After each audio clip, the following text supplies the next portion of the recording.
주제가 뭐야? 그러면 통칭이라는 거는 아까 국가기관이 하는 행위 중 고도의 어떤 정치적 결정 이런 건데, 이 통칭에 해당하는 행위를 주로 누가 할까? 주로 이제 국가의 최고 행정기관 대통령이 하는 행위, 또 국회에서 하는 행위가, 그것도 대통령이나 국회에서 하는 행위 중 내용적으로 어떤 고도의 정치, 군사, 외교 뭐 이런 거에 관한 행위야. 그래서 그런데 쌍가루 일본에서 하나 중요한 게 있어. 법원이 하는 행위는 통치행위일 수가 있을까? 자, 논리적으로 봐. 법원은 어떤 고도의 어떤 정치적 결정을 하는 곳이 아니지. 법원은 뭐 하는 곳이야? 법을 해석하고 법적인 판단을 내리는 곳이지 어떤 정치적 행위를 하는 곳이 아니란 말이야. 응? 따라서 거기 동그라미 1번 중요 두 번째 줄에 사법부, 응?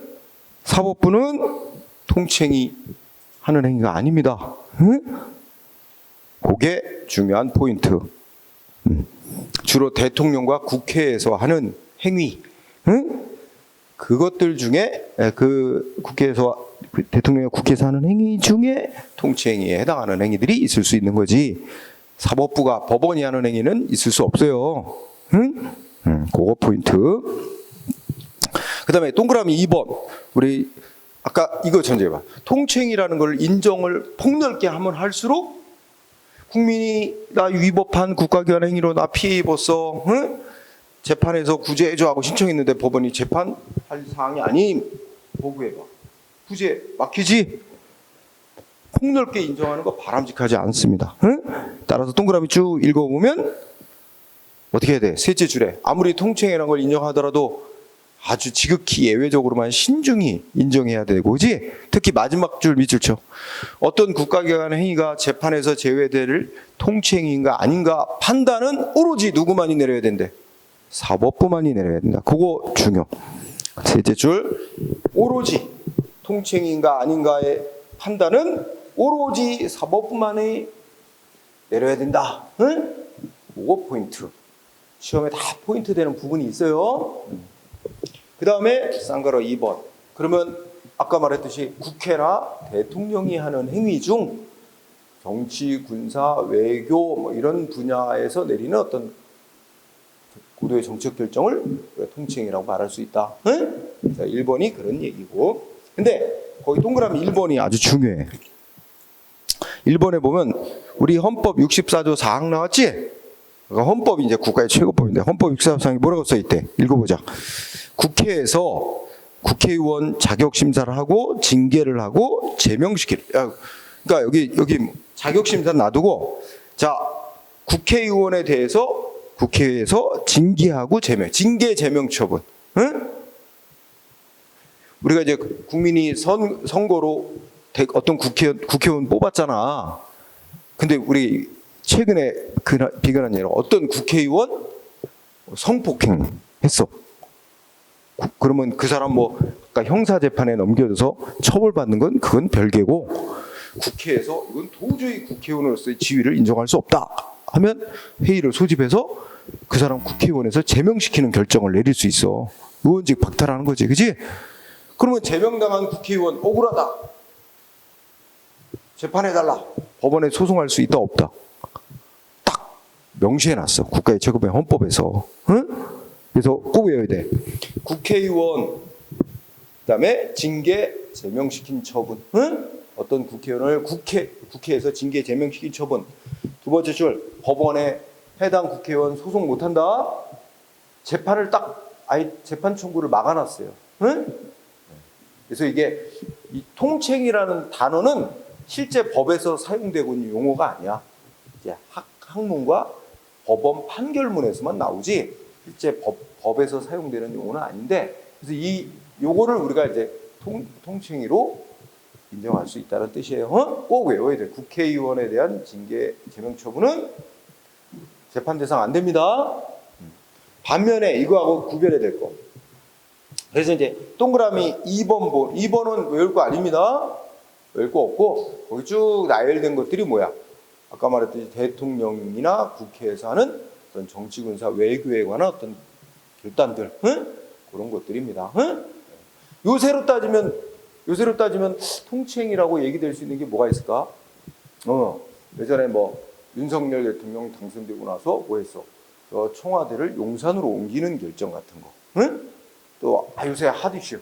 일본이 뭐 오염수 방류하는 거 우리 뭐 대통령이 대한민국에 대표해서 찬성하는 결정을 내렸다는 뭐 이런 것들이 이제 통치행위라고 얘기될 수 있는 것들이지. 응? 재판 청구를 해봐야 법원이 재판이 관여할 문제가 아니다 이럴 수 있단 말이야. 응? 그건 아직 실제 판결이 나온 건 아니지만 추측컨대 그런 영역으로 논의가 될 소지가 있는 것들이야. 응? 그다음에 동그라미 3번 주의해야 돼. 자, 첫째 줄 현행법상 대통령 선거를 비롯한 각종 선거. 선거는 다 재판 청구 대상이 됩니다. 응? 선거가 무슨 뭐 불법, 그러니까 위법하게 선거가 치러졌다. 또 어떤 후보자가 선거법을 위반했다. 다 어떻게 될까? 이 선거 무효로 판결해달라. 저 후보자 당선 결정을 무효로 해달라. 다 이거 소송 대상이에요. 응? 그러니까 다 재판 대상이 되게 돼 있어요. 우리나라에서 모든 선거는 재판 대상이 돼요. 자, 각종 선거 재판 대상 되는 건 통치행위 아닙니다. 또 하나, 국회의원과 달리 그 첫째 줄 옆에 뭐 있어?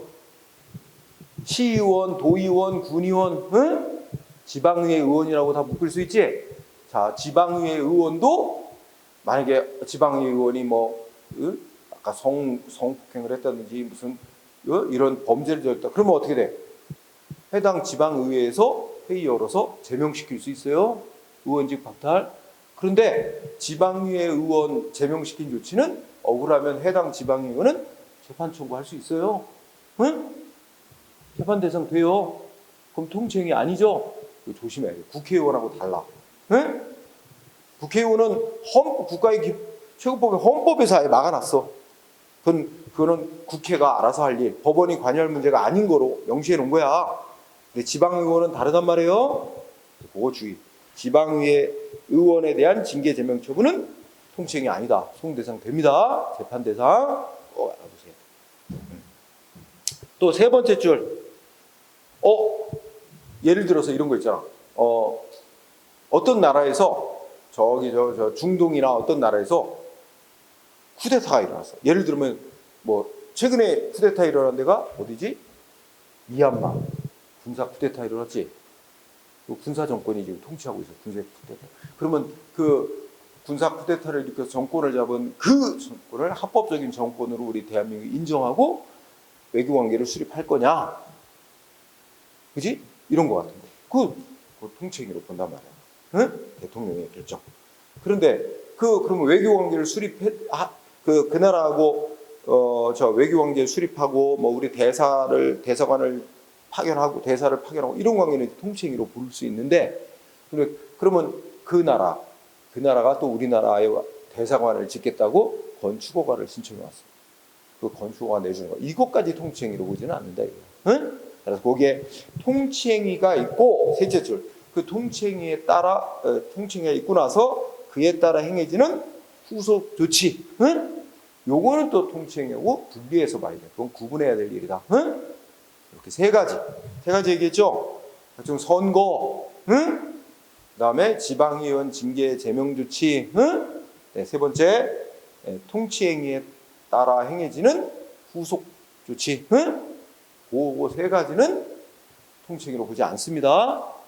네, 꼭 알아야 돼. 자, 그러면 실제 우리나라에서 있었던 사건들 아주 중요하다고 봐야 돼요. 자, 첫 번째 뭐 나왔어요? 자, 1번 제목 비상계엄 선포. 여러분 계엄이 뭐야? 우리 계엄령 선포한다 이렇게 두고 계엄이라고 해서 이제 요 계엄령을 대통령이 이제 선포하는 건데 계엄이라는 건 우리가 이제 보통 사회 치안 질서는 경찰이 맡아. 외적 방어는 군대가 맡고. 그죠? 근데 사회 치안 질서가 경찰력만 갖고 대처가 안 돼. 뭐 엄청난 폭동이 일어났다든지 하여튼. 응? 그럴 때 군 통수권자인 대통령이 군대를 동원해서 사회 치안 질서를 유지할 수 있는데 그 조치를 계엄이라고 합니다. 그럼 계엄령 선포한다. 그래서 대통령이 계엄령을 선포하면 군대들이 주둔합니다. 탱크 몰고 서울 시내 주둔만. 그래서 우리나라의 가장 마지막 계엄령이, 여러분 이제 한국사 공부하니까 알겠지?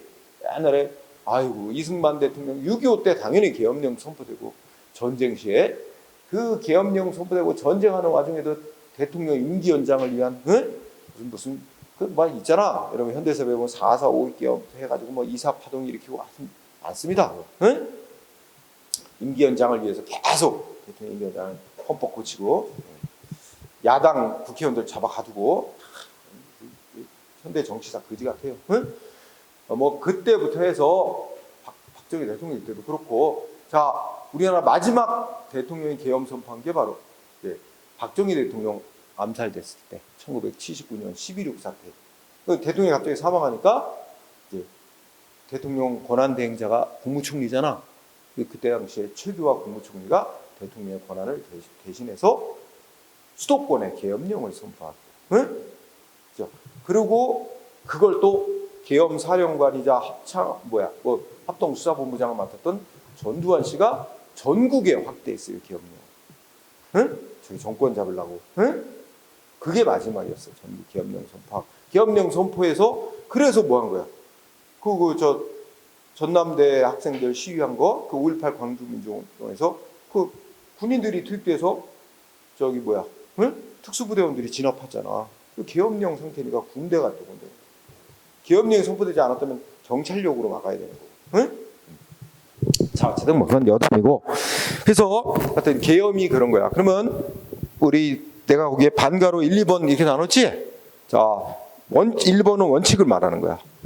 자, 첫째 줄에 대통령이 비상계엄을 선포하거나 확대시키는 행위는 고도의 정치적 군사적 성격을 지니고 있는 행위, 그것이 타당한 행위인지 부당한 행위인지 판단할 권한은 법원에는 없다. 결국 뭐야? 통칭이라는 말이야. 똑같은 거예요. 법원에게는 판단권이 없다는 거잖아. 그래서 그러면 우리가 그래서 마지막 줄에 계엄 선포 요건을 구비했는지 여부 당부당 판단할 거에 사법부에는 없다. 요 1번을 줄이면 통치행위로 인정한다는 뜻입니다. 대통령의 계엄 선포 확대시키는 행위. 그러면서 반가로 2번은 또 예외를 뒀어요. 반가로 2번이 바로 전두환 노태우 일당이 전국의 계엄령을 확대한 조치와 관련해서, 그래가지고 역사적으로 보면은 현실적으로 계엄령 전국에 확대하고 결국은 전두환이 우리나라 11대 대통령, 또 한 번 12대 대통령 2번 합니다. 그리고 노태우 대통령까지 이어지죠. 그러고 난 뒤에 노태우 대통령 다음에 김영삼 대통령이야. 김영삼 정부 들어와서 민주화 요구가 많아지니까 그 전두환 노태우 씨를 재판에 넘깁니다. 특별법을 만들어서 그 군사반란 및 내란 혐의로 이제 특별법 만들어서 법정에 세워요. 거기서 전두환 노태우 일당 측은 뭐라 그래? 자기들의 이 계엄 선포 확대하는 행위, 계엄 확대 행위는 이 사회 이 혼란을 이렇게 통제하고 나라를 구하기 위한 무슨 결단이었다. 자기네들의 행위는 재판 대상이 아니다. 통칭이다. 이런 주장을 했어요. 그러나 법원은 뭐라 그랬어? 비상계엄 선포하거나 확대시킨 행위가 거기 국가의 헌법 질서를 물랑케 할 목적. 우리나라 대한민국의 헌법 질서에 따르면 정권을 잡으려면 뭐 해야 돼? 선거를 통해서 합법적으로 국민의 표를 받아갖고 정권을 잡는 게 이게 헌법이 허용하는 정권 잡는 방법이야. 근데 그러한 헌법이 허용하는 방법이 아니라 쿠데타를 통해서 정권을 잡으려고 하는 이런 국헌문란의 목적 달성을 위해서 행해진 것으로 의심이 된다면 법원은 어떻게 돼? 그 자체가 범죄, 내란 행위, 쿠데타, 범죄 행위에 해당하는지 여부에 대해서 심사할 수 있다. 그래가지고 심사했어요. 심사해서 위법 해갖고 전두환 사형 1심 재판, 전두환 사형, 노태우 무기징역. 또 이게 또 고등법원에 다시 억울하다, 다시 청구. 그래서 가명, 전두환 무기징역, 노태우 징역 15년인가 이렇게 됐었어요. 그래서 감옥에 잠깐 있다가 그 다음 대통령 김대중 대통령 때 국민 대화이라는 명분하에 사면 딱 풀려 나와서 똥똥거리고 살다가, 그죠? 작년에 다 죽었잖아. 그죠? 응? 뭐 몇십 년 살지도 못할 거 그렇게 사람 많이 죽이고 그 정권 잡나? 응? 참. 응? 그러니까 그 자식 봐. 그 손자. 전두환 손자. 응? 그죠? 자기 할아버지 욕하잖아. 응? 3대를 못 가네. 그죠? 응? 그렇게 사람 많이 죽이면서 뭐 너 대대로 부귀영화를 누릴 거라고. 그죠? 아, 그런 짓은 왜 해? 자, 그래서 정리하면 원칙적으로 대통령의 계엄 선포나 확대행위는 통치행위인데 다만 이렇게 국가의 헌법 질서를 물랑케 할 목적으로 행해졌다라고 의심이 돼서 되면 범죄 성립 여부를 알아보기에 법원 심사할 수 있다는 거죠. 다 중요. 세 번째, 2번 번호. 우리 긴급재정경제명령이라고 하는 게 있는데 이게 이제 대통령이 국가의 어떤 긴급사태 시에 제정하는 법입니다. 응? 긴급재정경제명령. 그러니까 국가가, 대한민국 국가가 어떤 긴급한 재정경제적 위기 상황이 할 때 대통령이 원래는 국민의 권리와 의무에 효력 갖는 법은 국회가 만들게 돼 있어요. 근데 그걸 기다릴 여유가 없는 거야. 워낙 시간적으로 급해서. 그래서 예외적으로 대통령이 그 위기 극복을 위해서 일단 법을 만들고 그다음에 이제 만들어서 막 위기를 극복하는 집행을 먼저 해. 그러면서 국회에 이런 법 만들었다고 제출해서 국회에 사후 동의를 얻는 거야. 그래서 사후 동의해주면 그대로 가는 거고 국회가 인정 못해하고 동의 안 해주면 그때부터 효력이 없어지는 거야. 그런 게 헌법에 딱 있어요. 그래서 대통령이 긴급재정경제명령이 헌법에 제정되고 나서 우리나라 처음 발동된 게 김영삼 정부 때야. 그래서 김영삼 대통령이 그 금융실명제를 실시하는 내용으로 법 만든 거야. 응? 왜냐면 그 전에는 지금 여러분들 다 은행 통장 만들고 예금 거래를 다 본인 실명으로 해야 되죠? 근데 예전에 본인 실명으로 안 해도 됐어요. 응? 그래서 나 비자금 있다. 감추고 싶은 돈이 있다. 그럼 나 홍길동이라는 이름으로 예금해. 그리고 뭐야? 통장. 홍길동 이름으로 된 통장. 비밀번호 나만 알고 있고. 그지? 도장. 홍길동 도장 갖고 있어. 언제든지 예금하고 찾을 수 있어. 응? 통장하고 도장 비밀번호만 있으면 되는 거야. 그러다 보니까 이게 이제 여러 가지 부정적인 문제들이 생긴단 말이야. 뭔가 검은 돈을 숨기는 게 되고 또 뇌물 주기 쉬워. 응? 통장, 도장, 비밀번호 딱 누구한테 가든지 상관없거든. 그러니까 누구한테 뇌물 주려면 그냥 줘. 그치? 그럼 그 사람이 가서 은행 사주면 그 사람 거잖아. 응? 그죠?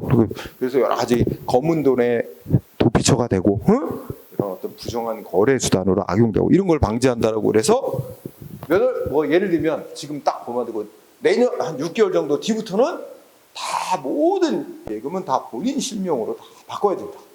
그 이유는 다 본인 실명으로만 거래할 수 있다. 이렇게 이제 바꾸는 거예요. 응? 이렇게 하니까 갑자기 주식시장에서 뭔가 주가가 떨어진다. 응? 그러니까 주식 투자를 했던 사람이 대통령의 이 조치로 자기의 재산 피해를 입었다. 이러면서 이제 재판 청구를 했던 사건이었어요. 결국 이제 그 재판을 안 했습니다만. 그래서 이번 또 읽어두고 결국 뭐래요? 대통령의 긴급재정경제명령이라고 이제 긴급한 재정경제 위기를 극복해서 대통령이 법 제정하는 행위는 통치행위에 속한다. 이 두 가지 공부해야 돼. 일단 첫 번째 통치행위에 해당한다고 인정했어요. 하나. 그러면서도 또 이런 단서를 달았어요. 셋째 줄부터 비록 고도의 정책 결단에 의해 행해지는 국가작용, 즉 다른 말로 하면 통치행위에 해당하는 국가작용이라 할지라도 그게 뭐하고 직접 관련되면 특히 굵은 글씨 써놨지? 국민의 기본권이라는 게 헌법이 보장하는 국민의 권리를 기본권이라고 그래요. 국민의 기본권에 직접 관련되는 경우라면 뭐야? 당연히 헌법재판소가 심판할 대상이 된다라고 해서 여기 두 가지. 응? 아주 시험에 잘 나옵니다. 응? 통치행위 문제라면 안 빠지고 나오는 문장이에요. 응? 꼭 알아두세요. 두 가지. 그 다음에 3번.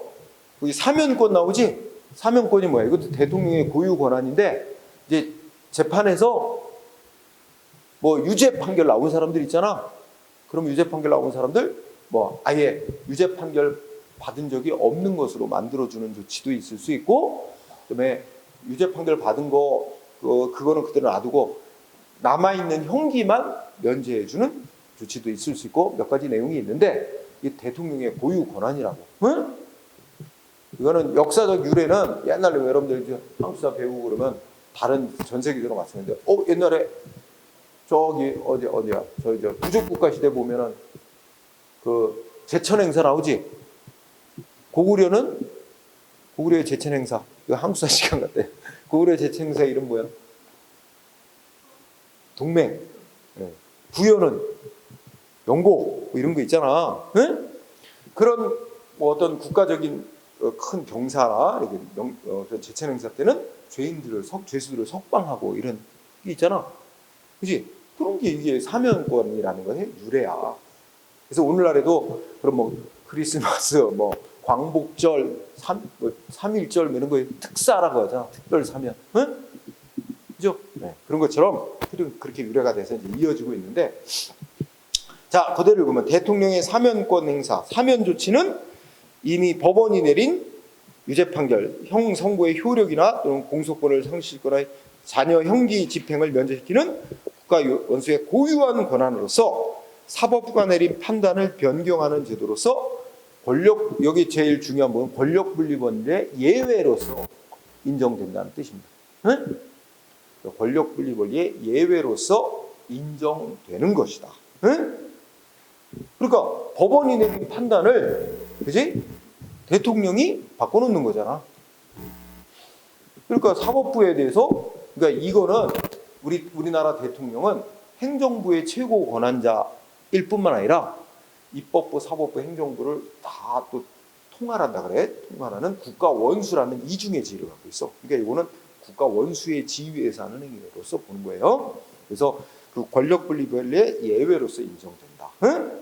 이 말 속에는 대통령의 사면권 행사도 통칭으로 인정한다는 뜻이 됩니다. 그렇게 깔려 있어요. 응?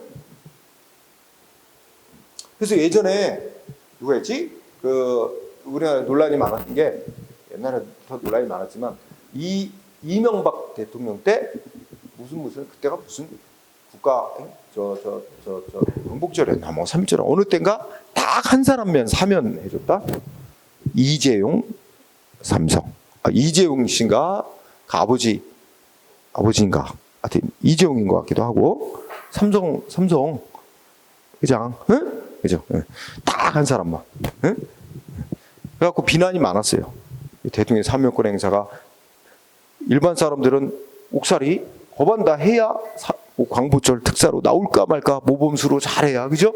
근데 뭐 형기도 별로 안 채웠는데 무슨 국가 경제에 기여한 공로가 크고 법을 위반한 것을 유죄 판결 받은 건 맞지만 또 국가 뭐가 경제에 기여하고 뭐 스포츠계 무슨 뭐가 위원 IOC 위원 이거 되려면 자녀 이 형 선고받은 기록이 없어야 되고 하니까 뭐 등등을 위해서 국가를 위해서 딱 한 사람만 사면해 주는 조치가 있어서 평등 원칙에 어긋나잖아. 근데 비판이 많았지만 그 재판 청구해요. 법원이 대통령이 사면시킨 조치 위법인지 아닌지 재판 안 해줘요. 거부해요. 네, 그리고 그다음에 네 번째는 요것도 잘 공부해야 된다. 남북 정상회담 개최와 대북 송금. 이 둘은 분리해 봐야 돼. 정상회담 개최와 북한에 돈 보낸 거 있지? 달러 보낸 거. 이거 분리. 이게 중요해. 그래서 첫 번째 문장의 주어 뭐야? 남북 정상회담 개최는 결론은 뭐야? 결론은 통치행위에 해당한다는 거예요. 응? 남북 정상회담 개최는. 그러면 여러분들이 좀 이해를 돕기 위해서 말하면, 여러분 북한은요 우리 대한민국 영토가 어디까지야? 한반도 전체야. 헌법에 딱 명시했어. 한반도 전체 대한민국 영토야. 따라서 북한도 대한민국 영토. 그리고 한반도에서 유일한 합법 정부는 대한민국 정부야. 따라서 북한 정권은 즉 지금의 김일성부터 내려온 김정일 정권은 합법적인 정부가 아니야. 우리나라 법에 따르면. 응? 그럼 뭐냐?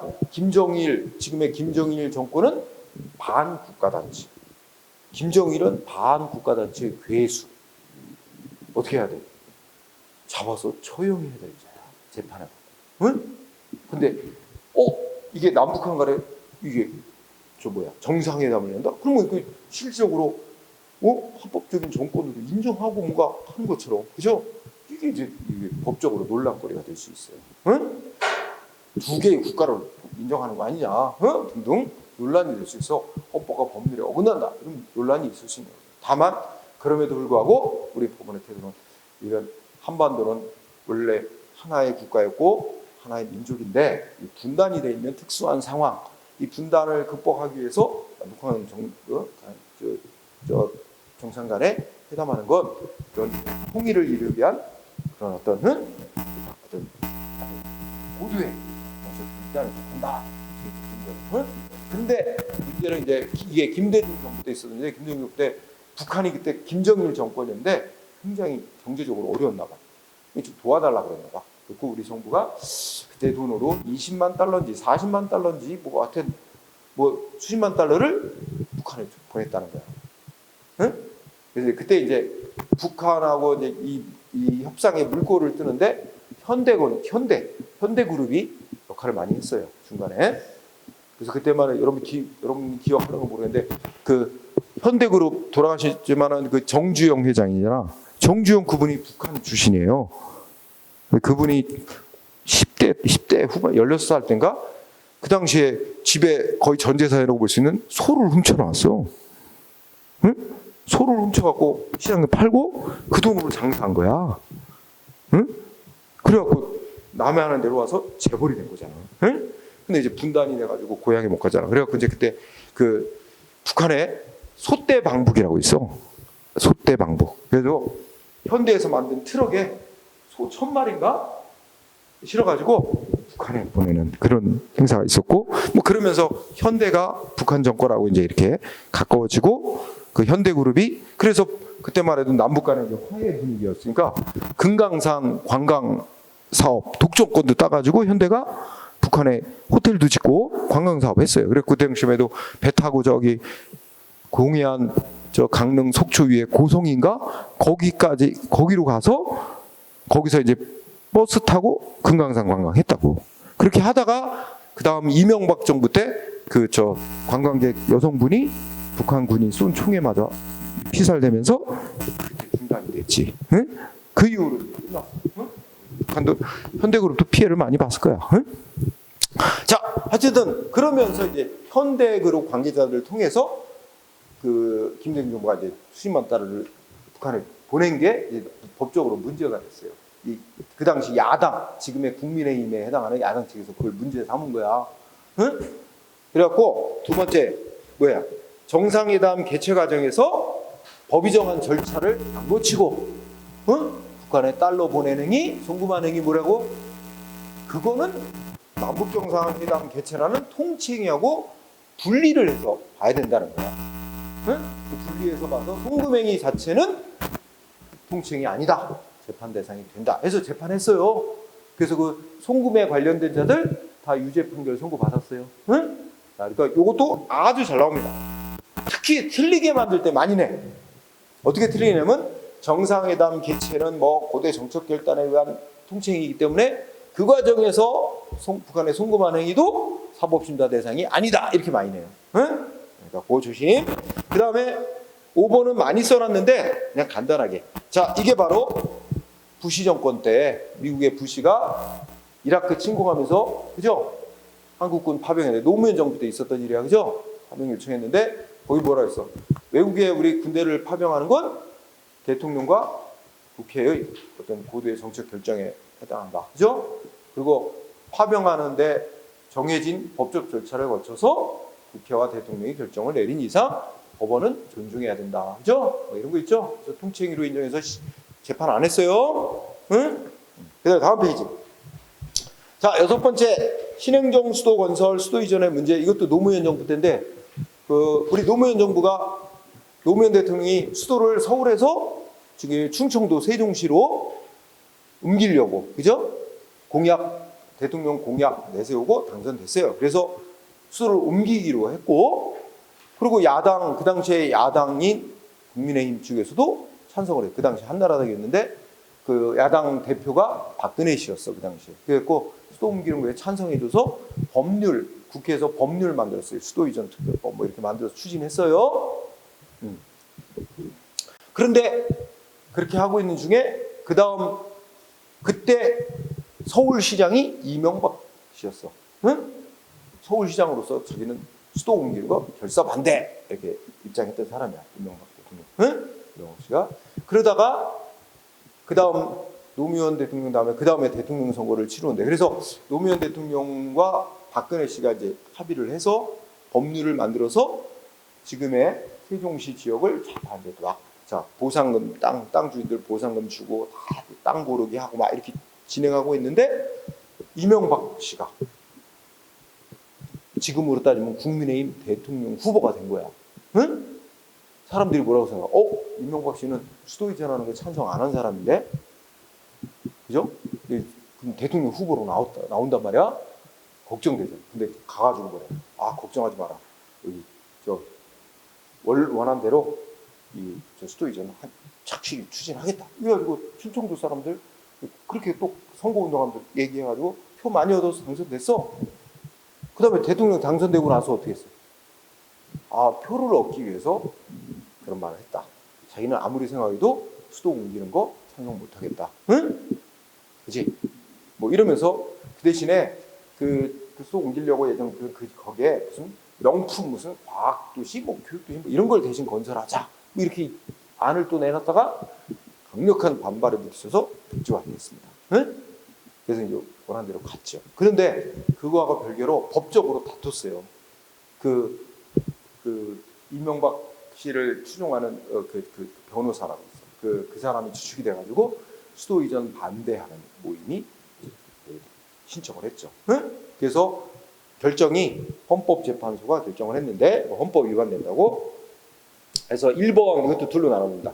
자, 신행정 수도 건설의 자 줄여보면 수도 이전 문제, 수도 이전하는 문제가 정치적 성격은 갖고 있는 거 인정할 수 있지만 그 자체로 고도의 정치적 결단을 위하여 재판 대상을 하기에 부적절한 문제라고까지는 할 수 없다. 1번 중요합니다.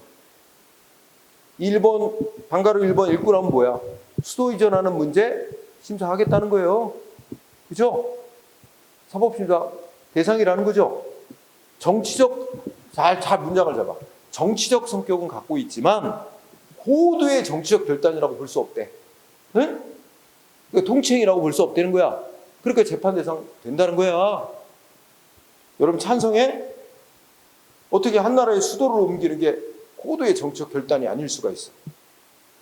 우리는 이제 결론은 이렇게 났지만 개인적 의견으로는 여러분들 우리가 한국사 공부하면 뭐 삼국시대나 이런 데 보면 함부로 수도를 옮겼다가 나라가 금방 국세가 기울어가고 금방 망하기도 하고, 그죠? 잘 옮기면 또 흥망선쇠가 달리는 그런 중요한 문제 아니야? 어떻게 한 나라의 수도를 옮기는 게 고도의 정치적 결단이 아니라고 할 수가 있어? 나는 이 헌법재판소 이 결정문에 찬성 안 돼. 이거는 수도를 옮기는 걸 반대하기 위해 만들어낸 억지스러운 말. 어떻게 한 나라의 수도를 옮기는 게 고도의 정치적 결단이 아니야? 응? 근데 시험이니까 우리는 수험생이니까 어쩔 수 없이 이 결정문대로 외워야 됩니다. 응? 결정문대로 외우자면 수도 이전의 문제는 정치적 성격은 있지만 그렇다고 고도의 정치적 결단을 갖고 있는 문제는 아니다. 결단에 해당하는 문제가 아니라서 재판 대상이 아니라고 할 수는 없다. 재판 대상이 되는 거다. 그죠? 그러면 또 2번. 다만 우리 지금 내가 얘기했어. 노무현 정부는 수도 이전하는 걸 어떤 방식으로 추진했다고? 국회에서 법률을 만들어서 그 법률로 이제 수도 이전을 추진했어요. 응? 근데 만약에 어떻게 했다면 대통령이 수도 옮기는 거에 대해서 찬성하는지 반대하는지 국민투표로 결정하자. 아주 국민투표로 결정하자고 제안했다면 그런 대통령이 국민투표로 결정하자고 이렇게 투표에 붙이는 결정을 내렸다면 만약에 그랬다면 그 대통령이 국민투표에 붙이는 그 결정은 그건 통치행위라고 볼 수 있다는 거야. 응? 2번 문장, 그지? 그래서 여기 만약에 수도 이전의 문제를 국민투표에 붙일지 여부에 관한 대통령의 의사결정이 있었다면 그 대통령의 결정은 뭐야? 통치행위로 볼 수 있다는 언급이었죠. 응? 하지만 그렇게 안 했고 노무현 대통령 어떻게 했다고? 국민투표로 안 하고 어떻게 했어? 국회에서 야당의 동의를 얻어 법률을 제정해서 추진했는데 그 법률이 국회에서 통과시켜준 법률이 헌법에 어긋난다라고 판단해달라고 신청이 들어온 이상 법률이 헌법에 위반되는지 아닌지는 헌법재판소의 판단 사항이거든 법적으로. 응? 그러면 법률이 위헌인지 여부, 그 법률이 어떤 정치적 성격을 좀 담고 있는 그런 내용의 법률이라 하더라도 법률이 헌법에 위반되는지 가려달라고 신청이 들어왔다면 헌법재판소는 그 판단을 내릴 수밖에 없다. 그래서 결론적으로 뭐 자세한 얘기는 생략하고 그 수도 이전하는 법률은 헌법에 어긋난다. 위헌 무효 판정을 내려서 그래서 수도 못 옮기도록 결정한 겁니다. 네? 네, 그래서 꼭 알아두고. 그래서 수도를 옮길 수는 없게 됐고요. 수도를 옮기려면 헌법을 고치는 길밖에 없어요. 현재로는. 그래서 그 다음에 추진한 게 뭐냐면 수도가 아니라 이제 행정기관들을 많이 내려보내는 거지. 그래서 수도에 반드시 뭐가 있어야 되면 국회가 있어야 되고요. 대통령이 있어요. 국가원수 집무실이 있어야 됩니다. 헌법재판소 그렇게 한 나라의 수도라고 하려면 그 나라의 국가원수 집무실이 있어야 되고 국민의 대표기관인 국회가 있어야 돼요. 그렇기 때문에 못 옮기는 거야 그거는. 응? 그러면 나머지 옮겨도 되는 것들 국무총리실, 각 부처. 응? 그래서 그 총리실이야 28개 부처인가? 세종시로 내려보낸 거야. 그래서 거기가 이제 세종시인데 세종특별자치시라고 하고 일명 뭐라고 하면 행정중심 복합도시 또 이렇게 부르지. 그 약칭 행복도시라고 합니다. 응? 행정중심 복합도시. 수도는 아니고 행정중심 복합도시로서 세종시가 건설된 거죠. 응? 그런 상황이다 이렇게 하고요. 그 다음에 7번 판례는 자 여기 보면 저 한미연합 군사훈련 나오지? 우리 이제 코로나 때 하고 있고 정말 코로나도 있었고 우리 노무현 정부 때인가 그 민주당 정부가 들었을 때는 한미훈련을 조금 군사훈련을 조금 덜했죠. 응? 덜했는데 이거는 그 정권 때가 아니고 우리나라는 미국하고 6.25 이후에 1953년에 이제 서로 상호 방위 서로 방위 조약을 체결했습니다. 안보. 그러니까 어떻게 돼? 미국이나 우리나라 어느 쪽이든 다른 나라로부터 침공을 받으면 자동적으로 개입을 하게 돼 있어요. 응? 자기네 나라가 침공을 받으면 그런 동맹 관계예요. 그래서 이 한미 상호 방위 조약을 53년도에 체결한 이후 매년 합동 군사훈련을 실시해 왔단 말이야. 응? 그러다가 어느 때인지 2007년도. 응? 2007년도에 좀 더 증원 연습한다 그러지. 전쟁을 대비해서 뭔가 군사훈련에 참가하는 군인 수와 뭔가 장비를 좀 더 대폭 늘려가지고 훈련하기로 대통령이 결정을 했나 봐. 그랬더니 그거에 또 반대하는 어떤 국민이 재판을 청구한 거지. 근데 결론은 뭐야? 그건 유독 이때만 어떤 고도의 정치적 결정을 내린 게 아니라 매년 연례적으로 실시해온 훈련인데 어떤 때는 좀 줄여서 훈련하고 어떤 때 조금 더 늘려서 훈련하고 이런 거에 불과하지 이때만 유독 고도의 정치적 결정을 내린 거라고 할 수는 없다. 그래서 결론은 뭐야? 쭉 읽어보면 응? 통치행위라고 볼 수 없다는 거야. 응? 통치행위라고 보기 어렵다야. 응? 뭐 별로 안 하고요. 그 다음에 8번. 네. 유신헌법에 근거한 대통령의 여기서는 중요한 게 긴급조치입니다. 긴급조치.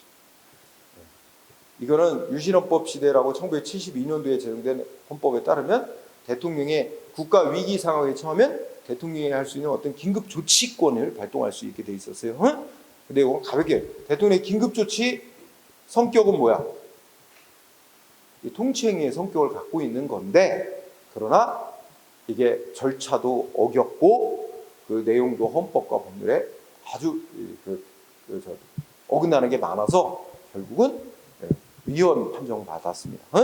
잘은 않네요. 그래서 셋째 줄에 보면 통치행위에 속하는 행위라 하더라도 이게 통치행위로 보죠. 하지만 헌법과 법률에 근거해야 되고 위반되면 안 된다. 이게 두 줄이 중요합니다. 결론은 그 박정희 정권 때 박정희 대통령이 한 긴급조치, 이거 완전히 정권 유지를 위한 이런 국가의 불법적인 조치로서 다 무효 판정 받았어요. 결론은 그렇습니다. 그 다음에 9번 또 중요하네요. 서훈이 훈장 수여하는 거라고 생각하면 돼. 그러니까 대통령이 훈장을 수여하는 행위를 서훈. 훈장 줬다가 그 사람 공적이 거짓이었다는 게 뒤늦게 밝혀져서 훈장 수여했던 걸 박탈하는 게 서훈 취소라고 생각하면 돼. 그 문장 읽어보자. 서훈 수여는 통치행위로 봅니다. 서훈 수여와 달리 이미 서훈 수여됐던 자리에서 취소하는 건 구체적으로 법률에 무슨 사유가 생기면 어떠한 절차를 밟아서 대통령이 취소할 수 있다 이렇게 돼 있어요. 그런 여러 가지를 따져볼 때 결론 뭐라고? 서훈 취소 행위는 넷째 줄 서훈 취소하는 게 대통령이 국가 원수로서 행하는 행위라 할지라도 법원이 심사를 자제해야 될 고대 정치성을 띠는 행위라고 볼 수는 없다. 그럼 뭐야? 통치행위라는 본다는 거야? 안 본다는 거야? 안 본다는 거죠. 재판한다는 거예요. 꼭 결론 알아두고요. 거기까지만 하면 됩니다. 자, 그 다음에 오른쪽 통치행위 효과와 한계. 이미 다 공부한 거예요. 자, 동그라미 1번 통치행위 효과.